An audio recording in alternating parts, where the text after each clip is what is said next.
La salvación la obtuvo por los méritos de nuestro Señor Jesucristo muriendo en la cruz, derramando su sangre. Y Él nos da la salvación por gracia, por medio de la fe. Dice, y esto no de vosotros, pues es don de Dios. Pero una vez que ya nos hemos convertido, una vez que ya hemos puesto nuestra vida en las manos del Señor, se tiene que notar a la hora de hablar, a la hora de reaccionar, en lo que hacemos, en lo que decidimos, en lo que pensamos, etcétera.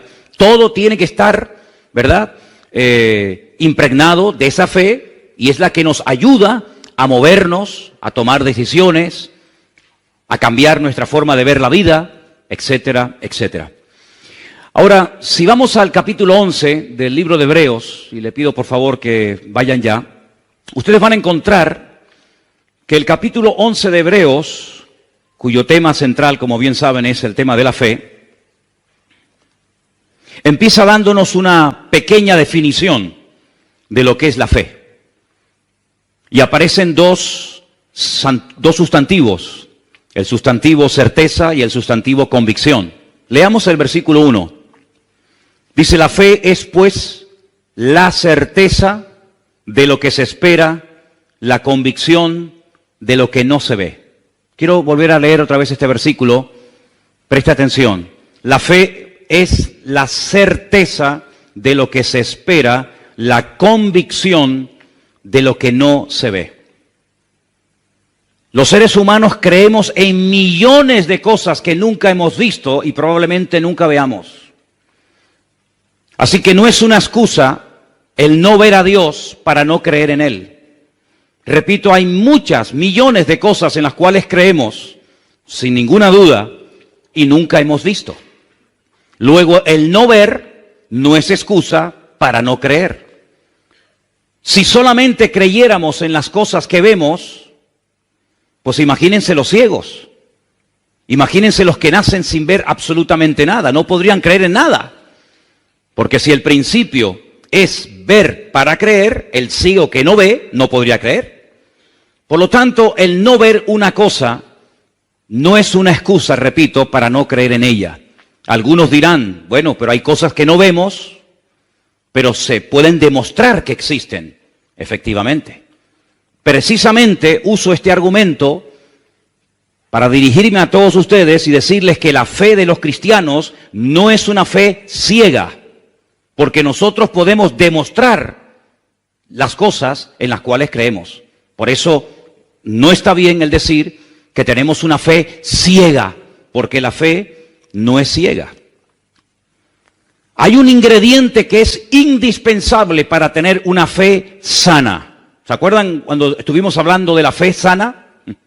Porque hay muchos tipos de fe. Hay gente que tiene, como dijimos en su día, una fe muy extraña, una fe rara, una fe mística.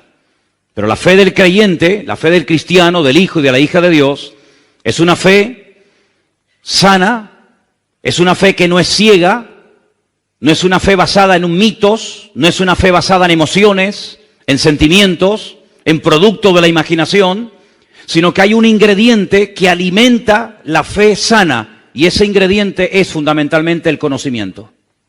Cuanto más conocimiento tenga usted del Señor y de su palabra, mayor y mejor, de mejor calidad será su fe. Cuanto menos conozca usted a Dios y cuanto menos conozca usted de su palabra, su fe será de peor calidad. Porque lo que le da sustento, lo que le da base, lo que le da calidad a nuestra fe es el conocimiento y también, como no, la experiencia. Pero por encima de todo, el conocimiento. Vamos a poner ahí en la pantalla para que podamos leer la definición de la palabra certeza, porque aparece en el versículo 1 y queremos saber lo que esa palabra significa. Ahí la tenemos. La palabra certeza significa conocimiento seguro, claro y evidente que se tiene de algo sin ninguna duda. Es una creencia firme, fuera, no fuerza, fuera de toda duda. La duda es el cáncer que mata la fe. Donde hay duda, no hay fe. Y donde hay fe, no puede haber dudas.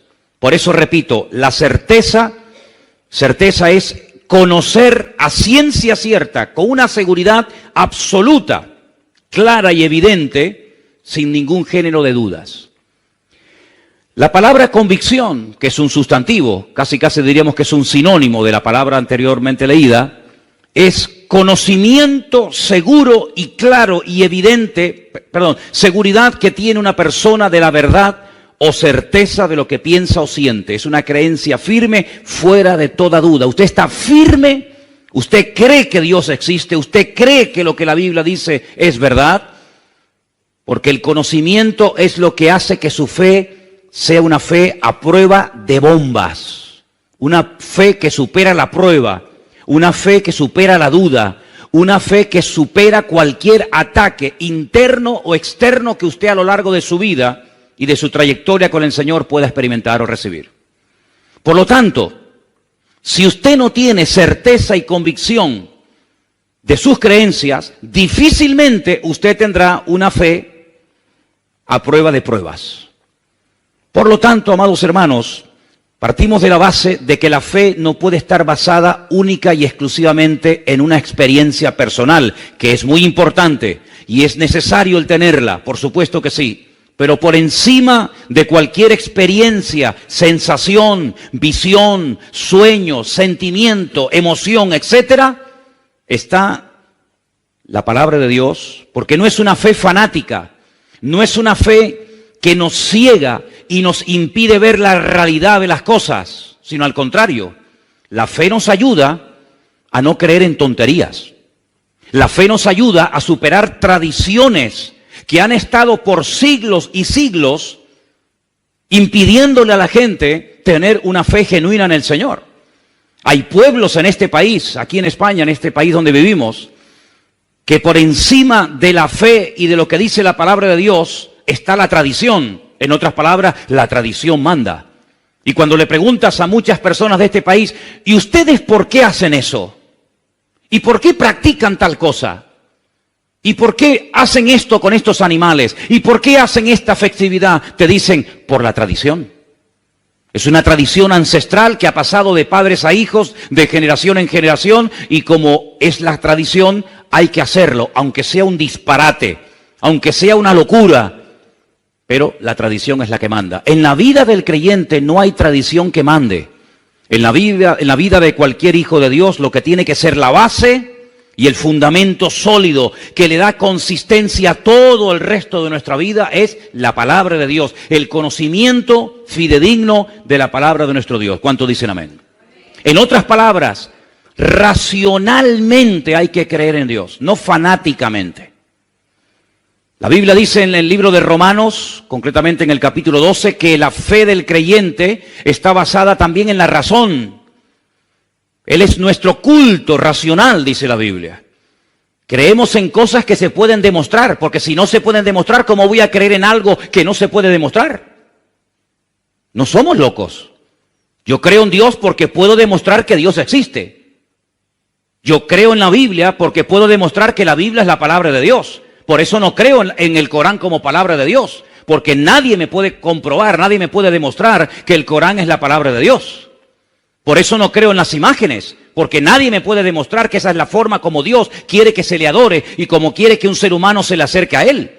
Por eso no creo en tantas tradiciones y costumbres populares que están tremendamente arraigadas en la cultura de los pueblos, porque son simplemente eso, culturas, mitos, leyendas, tradiciones, pero que no tienen ninguna base y no tienen ningún fundamento bíblico. Pero lo que nosotros creemos, absolutamente todo lo que nosotros creemos, se puede demostrar. Y por eso nuestra fe no es una fe ciega, ni loca, ni fanática, sino es una fe robusta y una fe racional. ¿Cuántos dicen amén?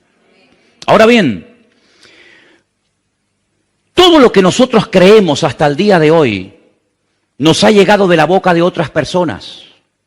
No nos levantamos una mañana y de repente comenzamos a creer en Dios, a leer la Biblia y a descartar una serie, como acabo de decir, de tradiciones y de costumbres, porque simplemente nos levantamos por la mañana y entró un rayo de luz por la ventana que nos aclaró todas las dudas y todas las interrogantes. No, no es nuestro caso, no ha sido nuestra experiencia. Prácticamente en todo cuanto nosotros creemos y practicamos hoy en día nos ha llegado por transmisión fundamentalmente oral. Porque otra persona nos habló del Señor y a esa persona le habló una persona y así es como los eslabones de una cadena. Ahora, lo que nos ha llegado a nosotros como palabra de Dios, lo que nos ha llegado a nosotros acerca de la vida de Cristo y de sus milagros, de su muerte, de su resurrección, etcétera, etcétera, goza de credibilidad. Es decir, nos podemos fiar que lo que nos han predicado y lo que nos han dicho las gentes a lo largo de los 2000 años de historia de la iglesia es verdad. ¿Te has preguntado alguna vez si lo que leemos en la Biblia realmente era así o no era realmente como nos han dicho? ¿Cuánto tiempo ha pasado? ¿Cuántas generaciones han pasado desde la época de Jesús hasta hoy en día? Déjeme que les dé un pequeño dato. Cuando usted comienza a leer el Evangelio según San Mateo, usted se encuentra que en el capítulo 1 hay un enorme árbol genealógico de los antepasados del Señor Jesucristo. ¿Sí o no? Y fulanito engendró a fulanito y fulanito engendró a tal. Y usted va retrocediendo en el tiempo y usted llega al principio de ese árbol genealógico que demuestra que Cristo era descendiente de la casa del rey David, por consiguiente de la tribu de Judá. Dice que desde Abraham hasta Cristo pasaron 42 generaciones. Ahora, muchos de los que están aquí, o algunos de los que están aquí, cuando leen, por ejemplo, un libro de arqueología, o los que están estudiando en institutos y universidades, muchas veces se te dan datos y se te dan fechas realmente que te dejan con la boca abierta, pero nadie los pone en tela de juicio. Por ejemplo, cuando se descubre un fósil, un hueso o algo por ahí, te dicen, esto tiene 10 millones de años. Y a veces tengo la sensación que cuanto más millones de años tenga, como que más fe hay que tener en eso. Y te dicen, no, este dinosaurio vivió hace 250 millones de años.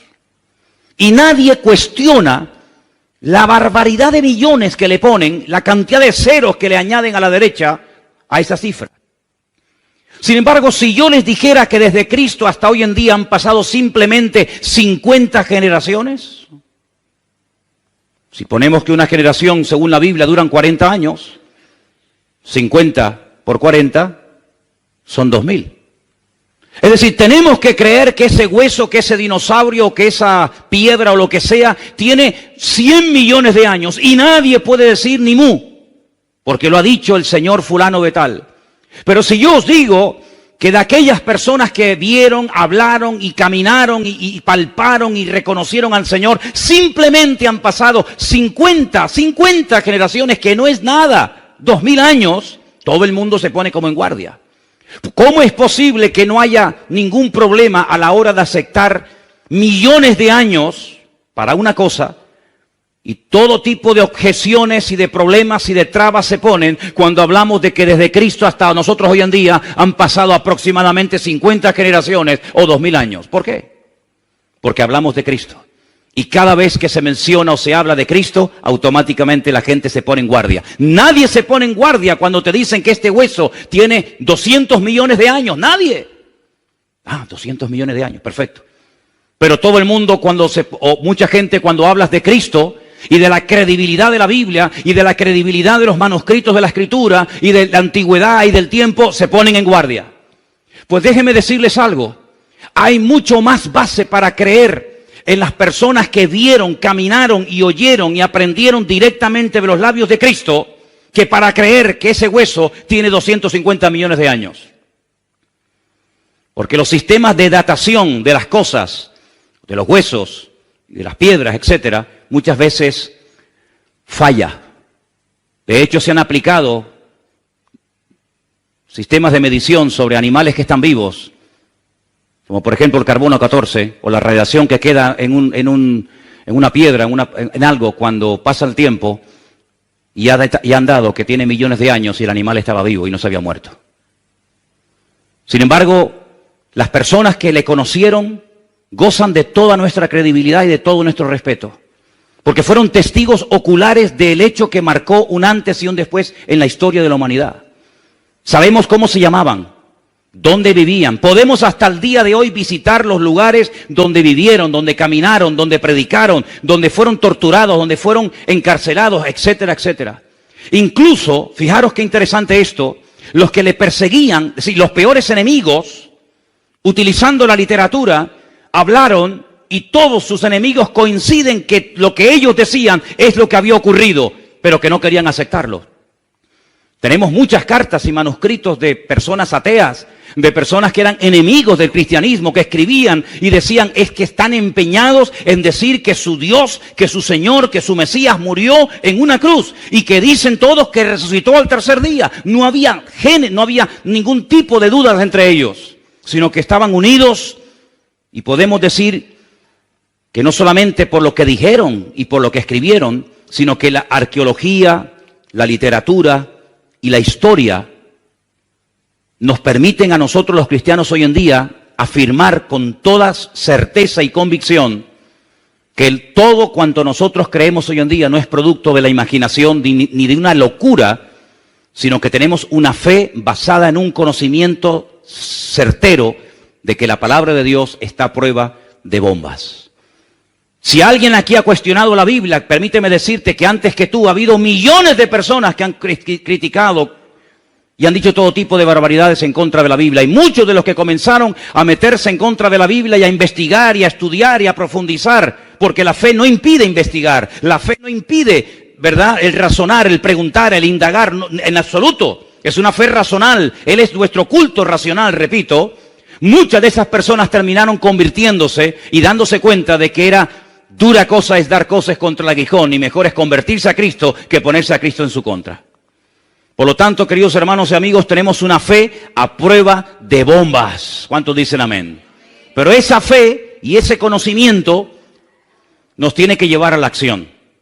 Porque entonces, ¿para qué nos sirve a nosotros todo lo que estamos escuchando esta noche? Simplemente para presumir y decir, wow, tenemos una fe a prueba de bombas. Tenemos una Biblia que es una pasada, un libro matemáticamente perfecto. No, hermano, no simplemente es para que presumamos de que tenemos un Dios poderoso, sino para llevarnos a una vida práctica, para llevarnos a la acción y para que todo lo que hagamos después de haberle conocido a Él afecte todas las áreas de nuestra vida. Lo familiar, lo psicológico, lo mental, lo económico, absolutamente todas las áreas de la vida tienen que estar impregnadas por la fe que tenemos. Ahora bien, esa palabra tan usada en el libro de Hebreos capítulo 11, la fe, la palabra emuná del hebreo, es una palabra que también tiene otras traducciones, no solamente fe, sino que también se puede traducir por lealtad y por confianza. La misma palabra. ¿Por qué? Porque no hay ninguna garantía que cuando una persona conozca la verdad va a hacer caso y obediencia a la verdad. No hay ninguna garantía. De hecho, hay personas que saben perfectamente que están haciendo algo mal, que les puede causar la muerte, lo saben y lo siguen haciendo. Luego, no hay ninguna garantía que cuando una persona se exponga y conozca la verdad, diga, Señor, perdóname, tú tienes la verdad. Sino puede ser, y no es la primera ni la última vez, que una persona que conoce la palabra, que conoce la verdad, que ha entendido el Evangelio, viva de espaldas al Evangelio. No es la primera vez. Por lo tanto, cuando hablamos de fe, tenemos que preguntarnos, ¿vamos a ser obedientes a lo que aprendemos? ¿Vamos a ser coherentes con nuestra fe? ¿Cómo demuestro que soy obediente y coherente con la fe que tengo? A través de las acciones que hago. Porque si mis acciones contradicen a la fe que digo tener, mi fe probablemente no es una fe sana, sino es una fe muy particular, muy personal, donde yo pongo las reglas en vez de someterme, como tengo que hacer, a las reglas y a los principios de nuestro Dios. ¿Cuántos dicen amén?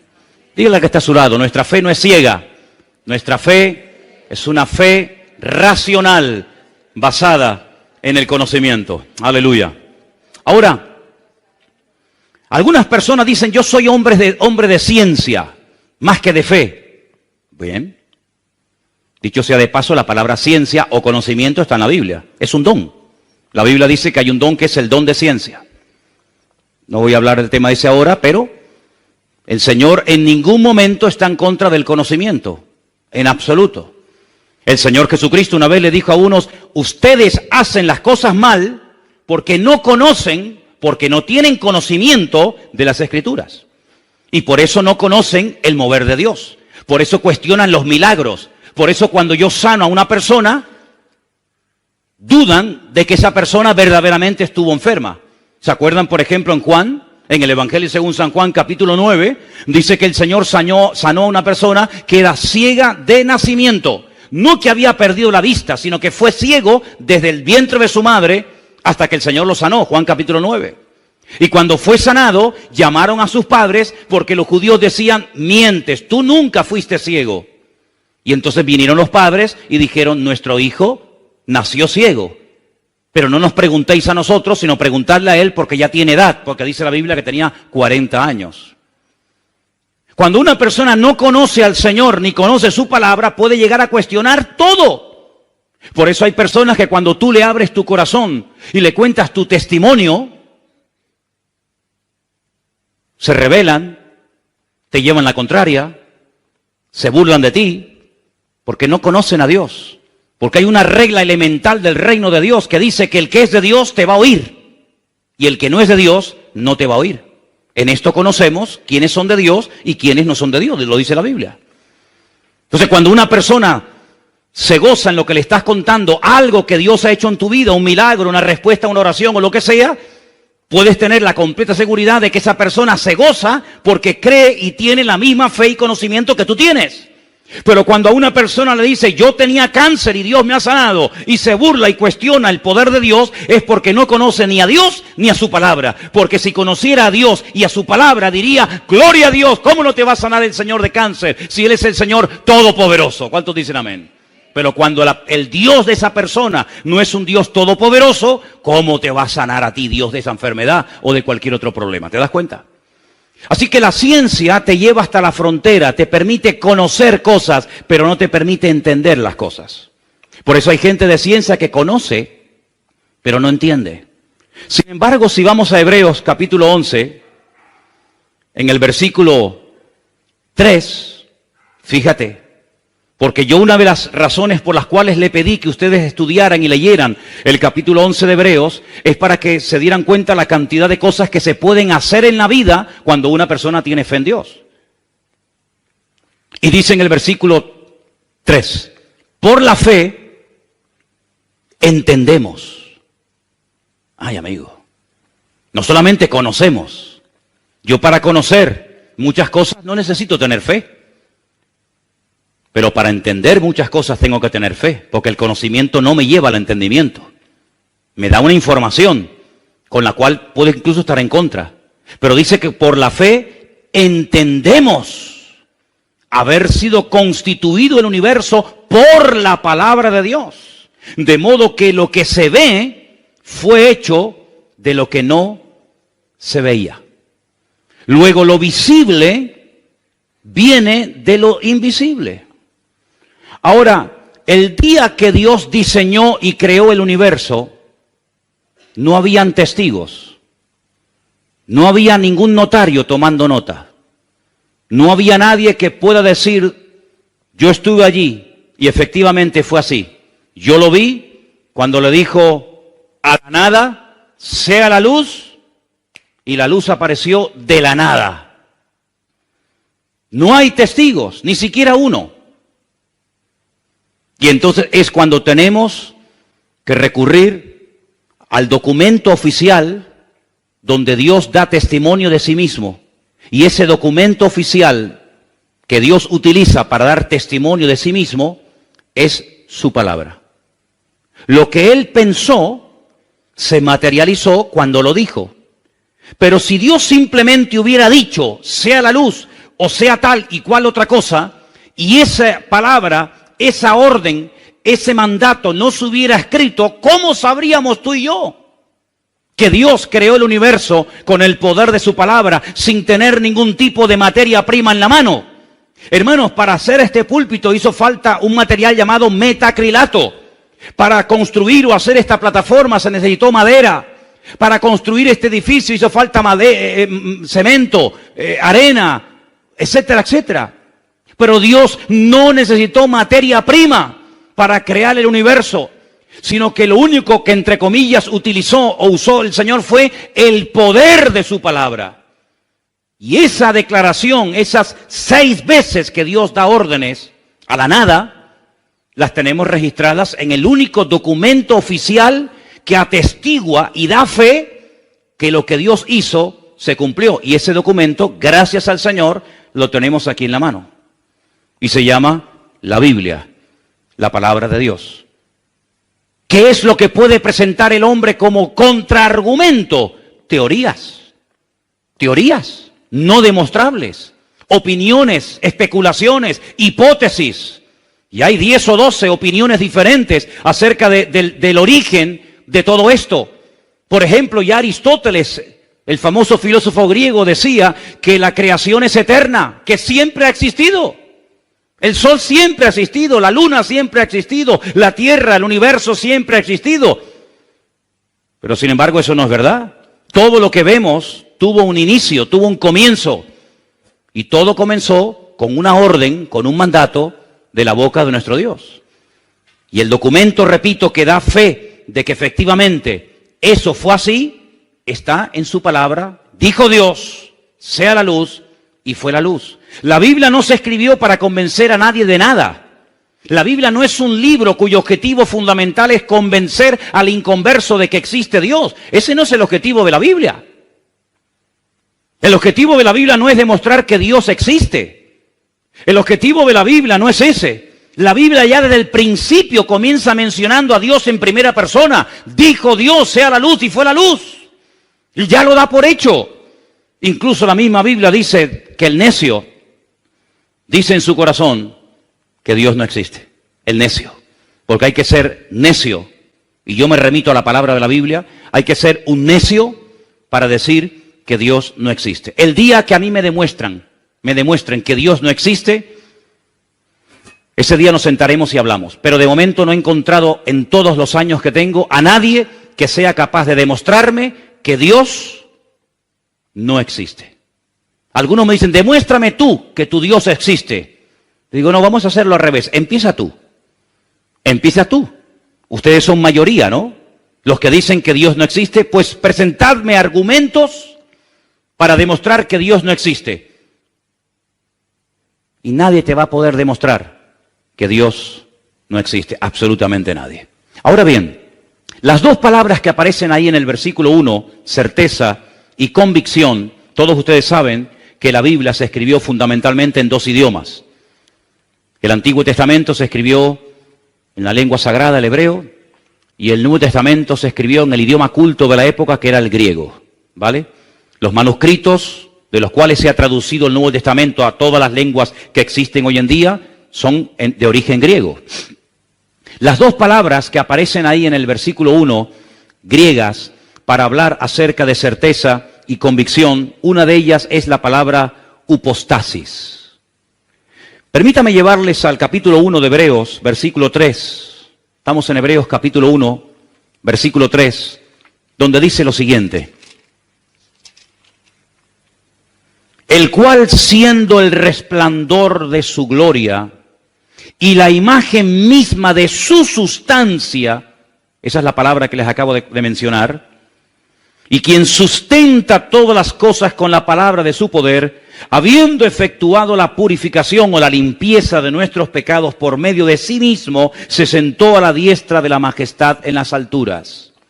Una cosa es que yo diga la palabra agua, que todo el mundo la conoce, y otra cosa es cuando tomamos ese elemento que todo el mundo conocemos y sin el cual es imposible la vida, y lo analizamos químicamente. Hay una fórmula que define al agua, como hay una fórmula para definir todo cuanto existe y que tiene materia, que tiene masa.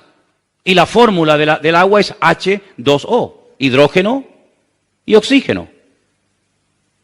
El hidrógeno es energía. Por eso cuando bebes agua, no solamente calmas la sed, oxigenas tu cuerpo, oxigenas tu sangre, sino que además te mete oxígeno en tus venas, hidrógeno. Y el hidrógeno en grandes cantidades es una bomba. Hay bombas de hidrógeno, mucho más potente que la bomba atómica. El hidrógeno es capaz de mover toneladas y toneladas y cosas que no te puedes ni imaginar. En una pequeña cantidad, si fuera más nos mataría, si fuera menos no serviría para nada, pero con esa fórmula H2O, 2 moléculas de hidrógeno, una de oxígeno, sobrevivimos y gracias al Señor por ese elemento tan maravilloso, y dicho sea de paso, 3/4 partes de nuestro cuerpo es agua y solamente una parte es materia. Ahora bien, la Biblia nos dice que la esencia de Dios es, por ejemplo, el amor. La esencia de Dios es el amor. Nosotros podemos decir, yo tengo amor, yo tengo paciencia, yo tengo paz, yo tengo conocimiento, yo tengo tal y tal otra cosa, pero hablando con propiedad, Dios no tiene nada. Dios es. Dios no tiene amor. Dios es amor. Dios no tiene paz. Dios es la paz personificada. Por eso el Señor Jesucristo le dijo a sus discípulos, mi paz os doy, porque yo soy el príncipe de paz. ¿Cuántos dicen amén? La paz que yo tengo, Él me la dio, pero la paz que Él tiene, ¿quién se la dio? Nadie, porque a Él nadie le da y nadie le quita, porque la esencia de Dios es paz, es amor y todo lo que podamos añadir en esta tarde cada uno de nosotros.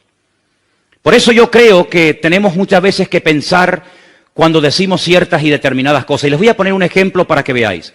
¿Cuántos creyentes tú le habrás oído decir en algún momento determinado, la fe viene por oír y por oír la palabra de Dios? ¿Habéis oído alguna vez a algún hermano, o a lo mejor tú mismo has dicho alguna vez, la fe viene por oír y por oír la palabra de Dios? ¿Sí o no? Pues os habéis equivocado totalmente. Porque eso no dice la Biblia. No me diga, hermano, no, perdone. La Biblia no dice que la fe viene por el oír. Eso no dice la Biblia. Compruébelo. ¿Dónde está eso? Romanos 10:17. ¿Me lo puedes poner? Romanos 10:17. Vamos a leer el versículo como lo que dice, no como lo que yo creo que dice. Porque cuando mencionamos mal la palabra de Dios, podemos estar esperando una falsa promesa, creyendo en una falsa expectativa o declarando algo incorrecto. Si ustedes leen el versículo Romanos 10:17, la palabra viene, el verbo venir, no aparece por ninguna parte. ¿Lo leemos juntos? Ahí lo tenéis. Así que la fe es por el oír y el oír por la palabra de Dios. ¿Dónde dice la fe viene? Yo no lo veo por ningún lado. ¿Usted lo ve? A ver si yo veo bien. Déjame quitarme las gafas. No, pues no veo nada, ¿eh? No lo veo. La fe es.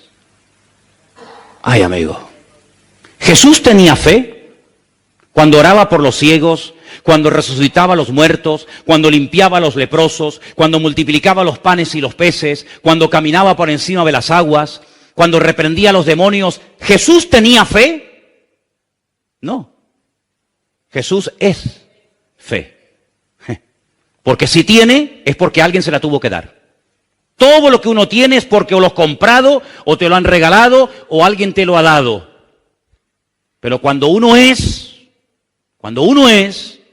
por eso en hebreo el verbo tener no existe. ¿Sabían eso? Se declina una palabra, se declina una letra, la letra Shin. No existe el yo tengo, tú tienes, él tendrá, nosotros tenemos. No, se declina una palabra porque el tener no existe. Aquí el único que tiene, pero más que tener, el único que es y que da es nuestro Señor Jesucristo, es nuestro Dios. Y quiero decirles que en ese texto de Romanos 10:17, en todos los manuscritos no aparece la palabra Dios. En todos los manuscritos que existen hoy en día, que se han utilizado para traducir ese versículo al castellano, al alemán, al inglés, al chino, al japonés, etcétera, etcétera. En todos los manuscritos del mundo aparece la palabra Cristo. Ponlo otra vez. Así que la fe, dice, es por el oír y por oír la palabra de Cristo. Eso dice en el griego original. No hay ningún manuscrito donde aparezca la palabra Dios. Pero bueno, es que Dios es Cristo, ¿no? ¿Y Cristo es Dios o no? Pero para hablar con propiedad, los manuscritos dicen Cristo. Es decir, la fe está basada en un conocimiento, en una certeza y en una convicción que me cambia la vida radicalmente. Pero ¿cómo se alimenta ese conocimiento? ¿Cómo engorda, permítame la expresión, esa fe? ¿Cómo crece, cómo se extiende esa fe? Por oír directamente de aquel que es la fe personificada, es decir, por la comunión, por la relación diaria, permanente y constante con mi Señor, con mi Dios, es como mi fe se mantiene firme y crece y aumenta y se extiende. ¿Cuántos dicen amén? Si usted no tiene comunión con Dios, ¿con quién tiene comunión? Si usted no tiene una relación íntima, privada y diaria con el Señor, ¿con quién la tiene? Es más, cuando una persona mengua en su relación con Dios, los primeros que se dan cuenta son los que viven contigo. Si no, pregúntale a tu mujer, pregúntale a tu marido, a tu madre, a tu padre, a tu hijo. En el momento en el que tu comunión con el Señor mengua, en el momento en el que tu comunión con Dios no es como tiene que ser, comienza a brotar la antigua naturaleza. Comienza a despertarse el gigante dormido. El gigante que pensabas que habías vencido, pero que simplemente lo has tenido dormido durante tiempo, comienza otra vez a despertarse y a hacer de las suyas. Por eso, lo mejor que podemos hacer en nuestra vida es mantenernos bien cerca, en comunión diaria y permanente con nuestro Dios, con nuestro Señor Jesucristo, para que nuestra fe no mengüe, sino que nuestra fe sea una fe viva, una fe sana, una fe robusta, y podamos ir de victoria en victoria y de gloria en gloria y de bendición en bendición en el nombre del Señor. Porque la fe, queridos hermanos, sí está basada en el conocimiento, pero ¿en el conocimiento de qué o de quién? En el conocimiento de mi Dios y en el conocimiento de la palabra de mi Dios. Amén. Ahora, voy a explicarles algo referente a esta palabra upostasis, que es la palabra que aparece en el versículo 1 del libro de Hebreos, y quiero darles una pequeña explicación, para no perdernos en demasiadas explicaciones. Esa es la palabra que aparece en el griego para la palabra certeza, sustancia, esencia. Es algo que afecta el mundo. Si cogiéramos un vaso de agua y le echáramos un chorro de aceite, ¿se notaría? Sí, claro que sí. Si cogiéramos, por ejemplo, una Coca-Cola y la echáramos dentro de un vaso de agua, automáticamente cambiaría el color, el sabor y todo, ¿a que sí?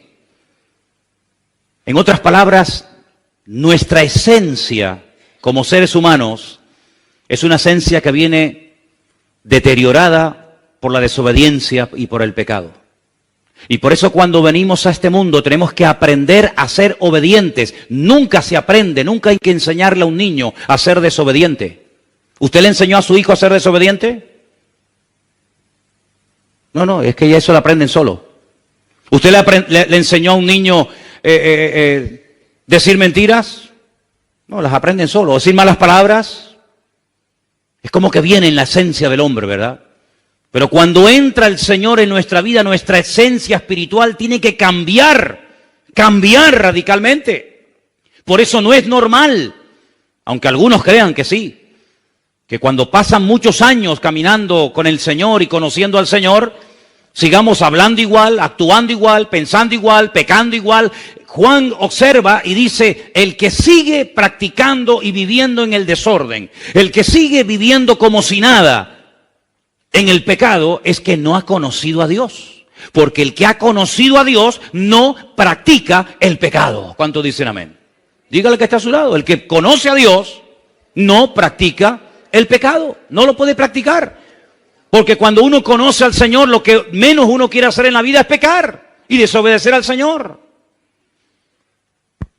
En esto conocemos que hemos pasado de muerte a vida, dice Juan, en que amamos a los hermanos. ¿Cómo pueden pasar años sin dirigirle la palabra a una persona y usted llamarse cristiano? Es que probablemente usted no sea cristiano. Porque la Biblia dice que el que practica asiduamente algo no ha conocido a Dios. Es que no lo digo yo, que yo no he escrito ni una página de la Biblia. La Biblia dice que ama a Dios y trata al trancazo a su hermano y no le habla, lo insulta, lo humilla, no lo ama, no lo respeta, no lo perdona, no le permite en un momento determinado cometer un agravio contra usted, entonces usted es más duro que Dios. Usted es más juez, más duro y más intolerante que Dios. Porque la Biblia dice que en esto se demuestra que hemos pasado de muerte a vida. En que hay algo en nuestra naturaleza que ha cambiado. ¿Y saben lo que ha cambiado? La esencia. Ahora tenemos la esencia de Dios. Dice que Él es el autor y el consumador de nuestra fe. Él es el que nos da la fe y el que nos mantiene esa fe viva en nosotros. Y por eso, cuando obramos, cuando hacemos obras, cuando hacemos buenas acciones, fruto, en definitiva, pues estamos demostrando que nuestra fe no es una fe muerta, sino es una fe viva. La otra palabra que aparece también se puede encontrar en la Biblia como la palabra amonestación. ¿Podemos poner otra palabra? Una era upostasis, la otra es elengos. La palabra elengos a veces se traduce en la Biblia por la palabra reprender, amonestar. Es decir, escuche bien esto es un concepto que esta semana me ha llamado mucho la atención. Cuando dice la fe es convicción, la fe es una amonestación. La fe es algo que me sacude. La fe es algo que me dice, no, así no es. La verdadera fe, no la fe religiosa, no la fe de la tradición, no la fe del mundo, no. La fe de Dios, esa semilla, esa esencia divina que Dios pone como regalo en tu alma, en tu corazón, es una semilla que te sacude por dentro. El engos es que te reprende, que te amonesta, que ya no te sientes bien cuando vas a adorar lo que no hay que adorar, que ya no te sientes a gusto cuando vas a pecar, ya no puedes pecar a gusto como antes, ya no te gozas en el pecado, sino que ahora te gozas en la justicia y te sientes mal cuando ofendes a Dios. Esa es una característica de la fe de la cual se habla muy poco, porque se suele hacer mucho énfasis que la fe es para ver milagros, para recibir respuesta a nuestras oraciones. Sí, todo está muy bien, pero cuidado, la fe que decimos tener también nos tiene que sacudir y también nos tiene que abrir los ojos y quitar la venda y el velo de nuestra cara. Y nos amonesta y nos reprende diciendo, que eso no es así. Por eso, queridos hermanos, dice la Biblia que cuando Pablo se convirtió al Señor, enseguida predicaba de la fe. En otras palabras, dice que huían de él porque dice, que en otro tiempo perseguía la fe, ahora nos predica de la fe. Claro. La esencia del apóstol Pablo, como la esencia de cualquier ser humano, cuando pone su vida en las manos del Señor, cambia radicalmente. Completamente cambia. Antes huían de Pablo, ahora se acercaban a Pablo porque tenía palabra de Dios. Lógico. Porque esa esencia de Dios es una esencia que no espanta, es una esencia que atrae, porque es como un imán que lleva a la gente al conocimiento de la verdad. ¿Cuántos dicen amén? Miren la mujer samaritana. La mujer samaritana, la de Juan capítulo 4, la conocemos, ¿sí? ¿A qué hora fue a buscar agua? A las 3 de la tarde. ¿A quién se le ocurre? ¿A quién se le ocurre a las 3 de la tarde en Israel con el calor que hace ir a buscar un cántaro de agua? ¿A nadie? Pero es que ella iba a esa hora porque nadie la veía, porque era una mujer de mala reputación, era una mujer que había destrozado muchos hogares. Una mujer, como dije en una ocasión, que había robado muchos maridos a otras señoras casadas. Y entonces ella iba a esas horas tan extrañas de la tarde, porque resulta de que nadie la iba a cuestionar y nadie la iba a ver. Pero allí estaba el Señor. Y el Señor, como saben, le pide agua. Y el Señor, hay un momento en el que se le queda mirando y le dice, ¿sabes? ¿Por qué no vas a la ciudad y le dices a tu marido que venga? Qué sabiduría, ¿no? Ella le dice, es que yo no tengo marido. Dice, muy bien. Fíjate, no ocultó su realidad. Dice que el que encubre no prosperará. Muy buena respuesta, mujer. Has dicho lo correcto, no tengo marido, pero te recuerdo que ya has tenido 5. 5. Y el que ahora tienes tampoco es tu marido. Ya iba con 6. Y ninguno de los 6 era su marido. Entonces la mujer se queda sorprendida, se va a la ciudad, oyen al maestro, cambian de vida, y cuando el Señor se va a los 2 o 3 días de Samaria, dicen los samaritanos la siguiente palabra: ahora no solamente creemos en Él como el Salvador y como el Mesías que tenía que venir a este mundo, no solamente creemos en Él por tu testimonio y por lo que tú nos dijiste que Él te dijo, sino que ahora también nosotros, porque hemos tenido una experiencia personal con Él, ahora también nosotros tenemos una fe personal en Él. Una fe que no solamente depende de tu testimonio, sino una fe que nosotros tenemos porque también le hemos conocido personalmente. ¿Cuántos dicen amén? Y por eso dije al principio del estudio que es muy importante que nosotros tengamos una fe basada en el conocimiento de las Sagradas Escrituras, de la Palabra de Dios, que es lo que le va a dar solidez a tu fe, sino también el paso siguiente es una experiencia personal con el Dios de la Palabra. Porque si no vas a conocer solamente la Palabra de Dios y no vas a conocer al Dios de la Palabra, que es lo que le pasa a mucha gente. Hay muchas personas que han estudiado en seminarios y dicen que saben mucho de la palabra de Dios, pero de Dios no tienen ni idea. Cada vez que voy a Israel me pasa lo mismo. Hablo con muchísima gente que tienen conocimiento de la palabra de Dios tremenda. Libros enteros de la Biblia se saben de memoria, cosa que ninguno de nosotros sabemos. No hay nadie aquí que se sepa un libro de la Biblia de memoria. Nadie. Y allí en Israel hay miles de personas que se saben libros y libros enteros de la Biblia de memoria. Pero de Dios, del Dios de la palabra, no tienen ni idea, porque si conocieran al Dios de la palabra, nunca hubieran crucificado al Hijo de Dios, ni lo hubieran rechazado, ni lo seguirían rechazando. ¿Te das cuenta? Luego el conocimiento por sí mismo no es suficiente, porque no hay nada peor que pecar después de haber conocido, después de haber recibido el conocimiento y seguir pecando y rebelándote contra el Señor. Ahora bien, la fe tiene un ingrediente muy interesante, y es que te ayuda a cambiar lo natural por el poder de la fe en el mundo espiritual. Es decir, hay varios pasajes, voy a poner solamente 2 o 3 ejemplos para que veáis lo interesante que es. Hay gente que acepta cosas en la vida con una cierta resignación, como diciendo, bueno, esto es lo que me ha tocado en la vida. Esta es la cruz, dicen algunos, que me ha tocado llevar. Vamos a ver. ¿Usted se acuerda cuando un joven llamado David, que en aquel momento no era rey ni era nada, recibe el encargo de su padre para que vaya al campo de batalla donde están sus hermanos mayores a ver cómo están? ¿Se acuerda del pasaje? Seguro que sí. Dice la Biblia que cuando llegó al campamento y habló con sus hermanos y le dio la comida que traía para ellos de parte de su padre, él se dio cuenta de que en el campamento había un ambiente extraño. Allí no se respiraba a fe por ninguna parte. Allí había temor, allí había miedo. Y él pregunta y dice, ¿qué es lo que pasa? Porque yo noto que aquí hay un ambiente donde no está la presencia del Señor.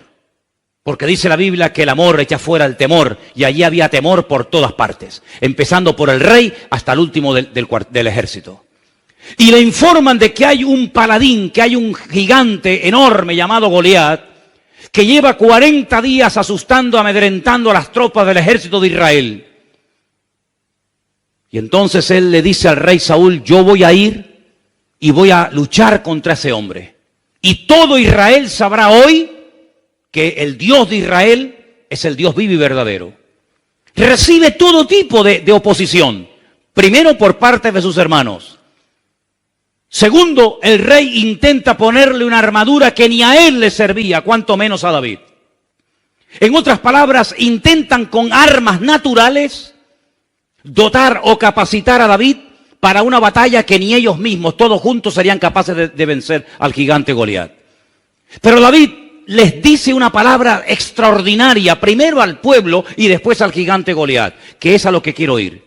Primeramente le dice a los soldados, incluido al rey Saúl, yo no voy a él con espada y con jabalina, porque esta guerra, él había discernido que no era una guerra cuerpo a cuerpo, como tantas que tuvo que librar después cuando fue rey de Israel, sino que esta es una guerra que tiene una connotación diferente. Y ustedes no han sabido discernir el espíritu que hay detrás de este hombre. Ustedes miran a Goliat, pero yo me doy cuenta de que detrás de Goliat hay demonios. Detrás de Goliat hay fuerzas demoníacas que lo que intentan es frenarnos, humillarnos e impedir que seamos un pueblo feliz y un pueblo vivo y victorioso. Y por eso yo no puedo ir contra este hombre con una espada, con una lanza, con una jabalina, porque en este momento esta guerra no se gana así. Mañana, cuando sea rey, iré con espada, con lanza, con jabalina, etcétera, etcétera. Pero hoy, precisamente hoy, estas armas son inservibles, no sirven para nada. Hoy voy a utilizar otro arma que ustedes lamentablemente no conocen y que yo voy a utilizar hoy, y van a ver qué tremendo resultado va a producir en el mundo natural. Y es que yo voy a ir en el nombre del Dios de Israel. Claro, ellos se quedaron sorprendidos porque para ellos esta forma de hablar era muy extraña. Esta forma de hablar la desconocían totalmente, por eso estaban asustados. Porque uno tiene fe, amigo, hasta que tú pierdes el control. Y la verdadera fe es cuando empieza a funcionar, es cuando pierdes el control. ¿Lo has oído? La verdadera fe empieza a funcionar cuando tus recursos se acaban. Mientras tienes dinero en el banco, tú estás tranquila. Mientras tienes trabajo, no hay problema. Mientras tienes salud, no pasa nada. Pero se te acaba el dinero, comienzas a tener problemas de salud, pierdes el trabajo, te quitan 3 o 4 cositas que te dan una falsa seguridad, y ahí es donde empieza a funcionar la fe. Ahí es donde empieza a funcionar la fe. Fe no es llenar el depósito de gasolina, ir al sur y volver a Santa Cruz. Eso no es fe. Eso es lo que hace todo el mundo. Fe sería, en todo caso, ir con 1 litro de gasolina al sur y volver. Eso sí sería fe. Pero ir al sur con el depósito lleno de gasolina, ahí no hay ningún tipo de fe en absoluto. Fe no es moverme por lo que tengo, sino fe es moverme por lo que soy. Y mientras tú te muevas por lo que tienes, tú no estás demostrando tener fe. Pero cuando tú te mueves no por tus recursos naturales, sino por los recursos divinos, amigo, ahí donde verdaderamente se demuestra quién tiene y quién no tiene fe. Yo voy a ir desarmado, sin casco, sin escudo, sin jabalina, sin lanza, sin espada, sin puñal, a cuerpo descubierto, pero voy a ir protegido y cubierto por un nombre, que es sobre todo nombre. Y entonces cuando llega al campo de batalla, yo ya a ustedes les he dicho lo que tenía que decirles. Mediten en lo que les acabo de comentar. Y ahora me voy al terreno de la realidad, porque la fe no trabaja en la imaginación, la fe trabaja en el terreno de la realidad. Sí, es muy bonito lo que le has dicho a tus hermanos, sí, has quedado muy bien, qué bien. Sí, pero ahora vete al campo de batalla y demuéstralo. Es muy bonito decir, yo soy la resurrección y la vida, el que cree en mí aunque esté muerto vivirá. Eso también lo digo yo. Sí, pero ahora tienes que pasar el examen. Ahora vete al cementerio y saca al muerto de la tumba. No dices que eres la resurrección y la vida, demuéstralo. Cuando llegó al campo de batalla, le profetiza a Goliat y le dice, hoy te voy a cortar la cabeza y le voy a dar tu carne a las aves y a las fieras del cielo y del campo. Y todo Israel sabrá que el único Dios que aquí manda y gobierna y controla es el Dios de Abraham, de Isaac y de Jacob. Y en base a esa palabra, en base a esa fe, por eso David es mencionado en el libro de Hebreos, aunque de pasada, porque dice que el tiempo le faltaría si se pone a hablar de cada uno de ellos, pero se menciona el nombre de David, si lo habéis visto.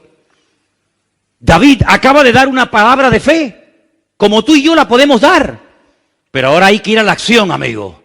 Y ahora le dice a Goliat, ven, acércate. Y dice que se va a un arroyo donde toma 5 piedras. Una vez se lo expliqué, solamente de paso se lo vuelvo a explicar. Los filisteos controlaban toda la costa mediterránea. 5 ciudades. Gaza, Askelón, Asdod, Ecrón y Gaza. Y Gat. 5 ciudades.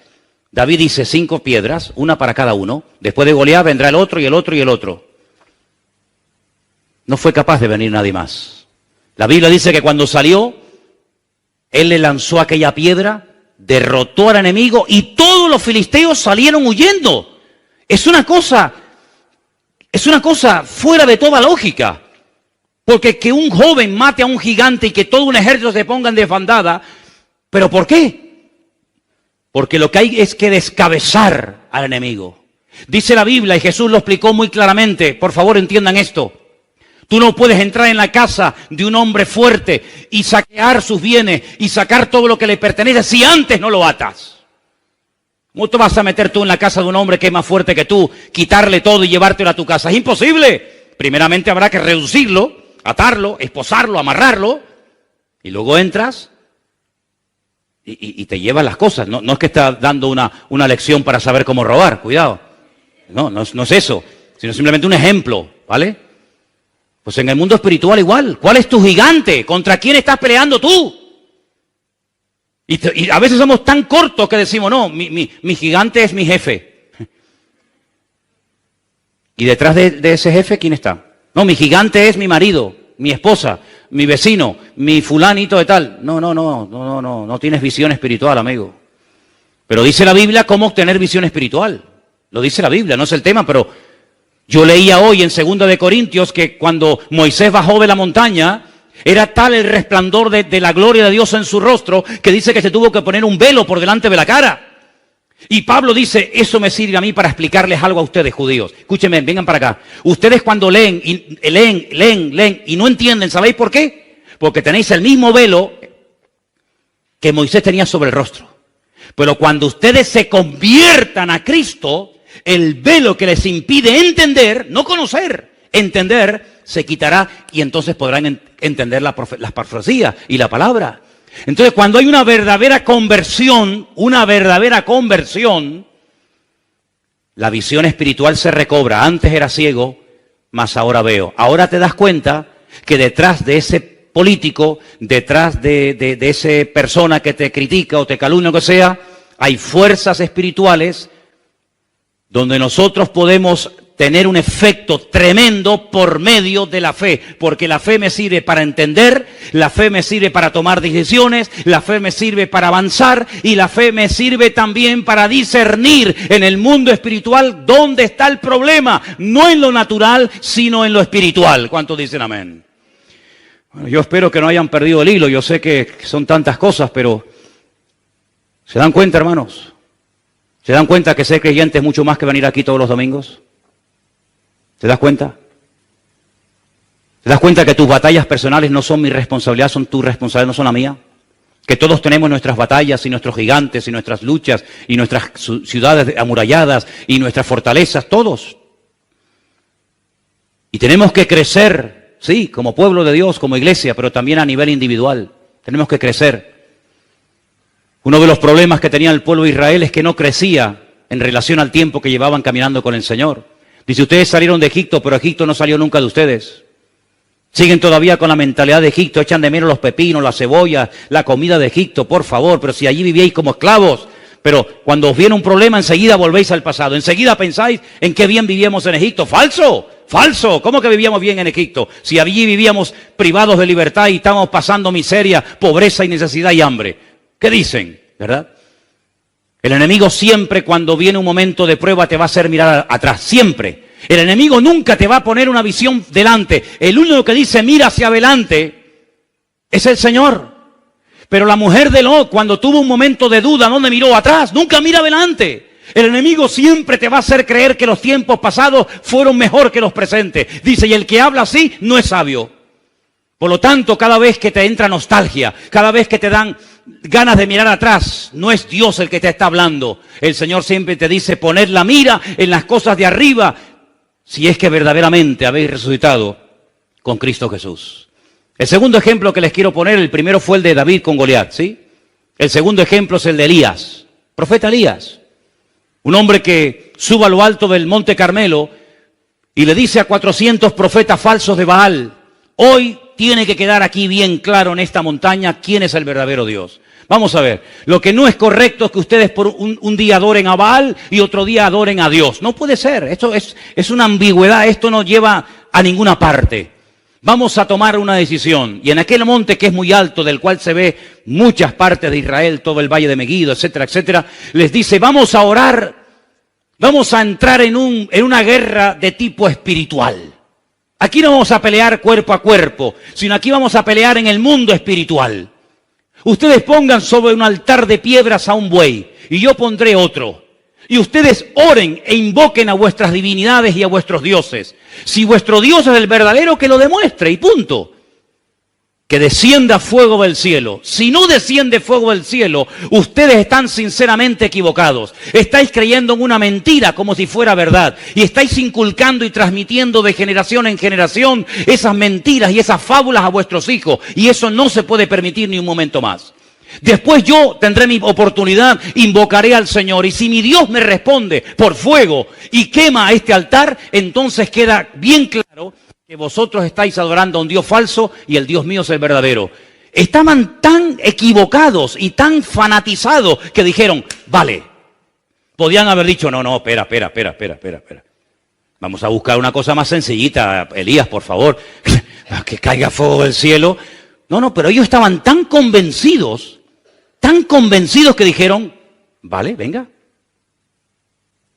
Es increíble cómo la gente puede incluso llegar a dar la vida por una mentira, creyendo que está muriendo por una verdad. Es terrible. La fe religiosa es peligrosa. La fe religiosa puede llevarte a cometer barbaridades. Oraron desde la mañana hasta el atardecer y allí no hubo ninguna respuesta, hasta que le tocó el turno a Elías. Y dice la Biblia que cuando Elías oró, previamente había dicho que le echaran agua a la leña, que le echaran agua al altar, etcétera, y cayó fuego del cielo. Allí se demostró que el Dios de Israel era el Dios vivo y verdadero y no Baal al cual ellos adoraban. Esa no fue una guerra de un ejército contra otro ejército. Esa no fue una guerra de tipo natural, fue una guerra de tipo espiritual. Israel se enfrentó en lo natural muchas veces en el pasado con amorreos, filisteos, cananeos, moabitas, amonitas, ¿de acuerdo? Pero las batallas que tú y yo libramos hoy en día no son físicas. Nuestra pelea no es contra sangre y carne, dice Efesios capítulo 6.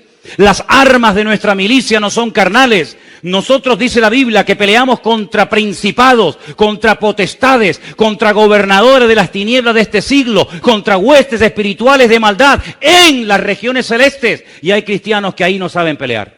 No, ahí no saben, no tienen ni idea. No tienen ni idea. Y es ahí donde el Señor en este 2017, a todos y a cada uno de nosotros, a los que quieran, nos quiere llevar a pelear la buena batalla. A pelear no contra el jefe que te trata mal y te humilla, no contra el profesor que la tiene según tú tomada contigo, no contra el vecino que te tiene amargada la vida y te raya el coche y te tira basura por la ventana, no contra fulano y... No, por ahí no van los tiros, amigo. Sino aprender a leer, aprender a discernir en el mundo espiritual y darte cuenta que hay cosas que no vienen de Dios. Y lo que no viene de Dios, a través de la fe, yo tengo la autoridad de reprender, tengo la autoridad de tomar autoridad sobre esas cuestiones y cambiar lo natural a través del nombre de nuestro Señor Jesucristo. ¿Cuántos dicen amén? Y quiero solamente recordarles algo. En Marcos capítulo 4, verso 37, es el último pasaje que voy a leer, aunque tengo aquí material para dar y vender. Pero en Marcos capítulo, como dije, 4, verso 37, quiero que presten atención a este último texto que voy a leer en esta noche, por favor. Y dice así.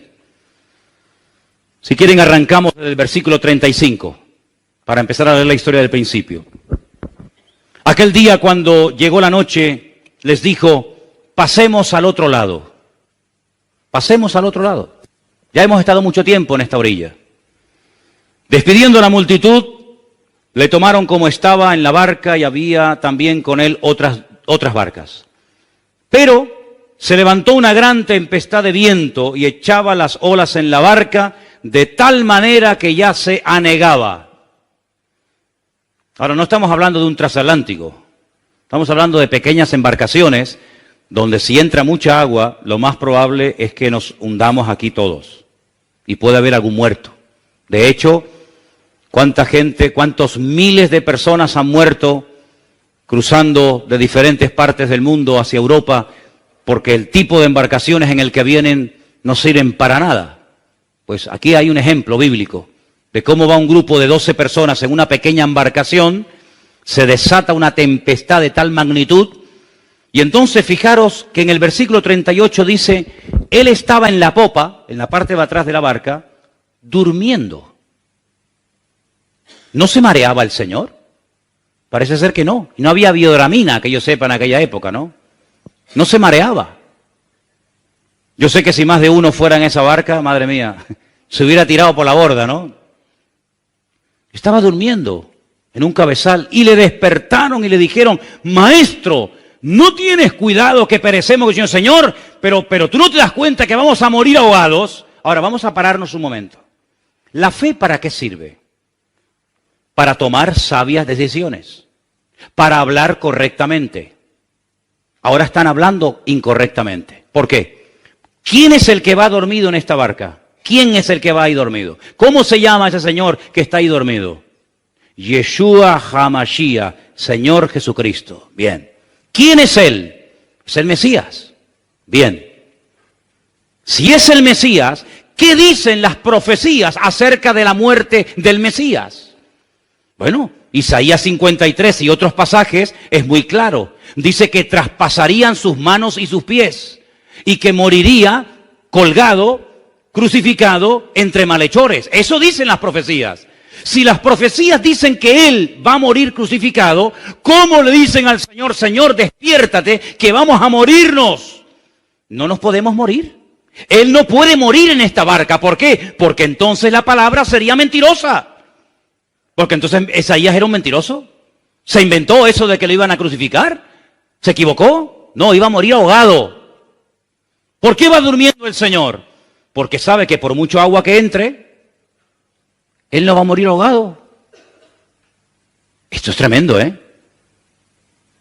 No es lo mismo montarse en un avión sabiendo que no se va a caer que sabiendo que el avión se va a caer. ¿Te montarías?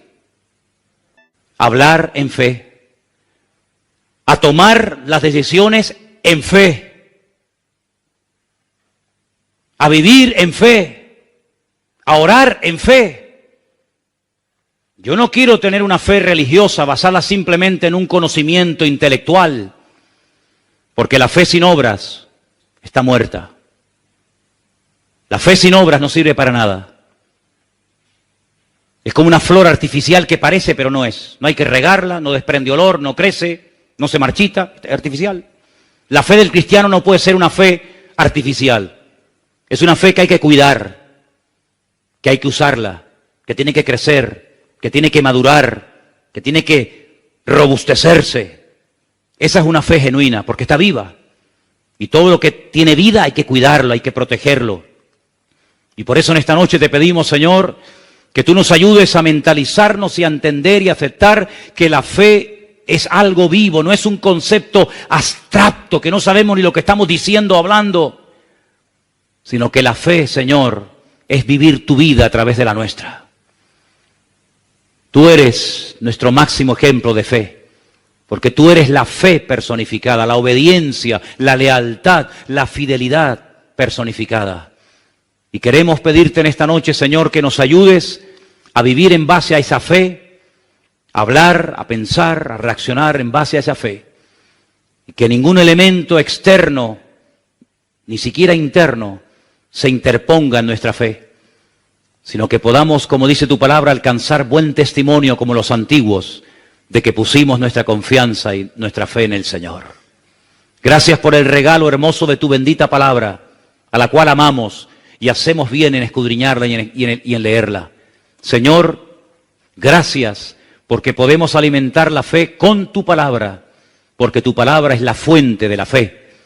Y queremos en esta semana esforzarnos en leerla, en escudriñarla, en memorizarla, porque es la palabra de Dios la que nos hace entender los misterios que el hombre todavía no entiende y comprende. Conocen, pero no entienden. Pero el creyente sabe, conoce y entiende, porque con la fe podemos entender, podemos entender, podemos entender, podemos entender, podemos entender, podemos entender, podemos entender, podemos entender.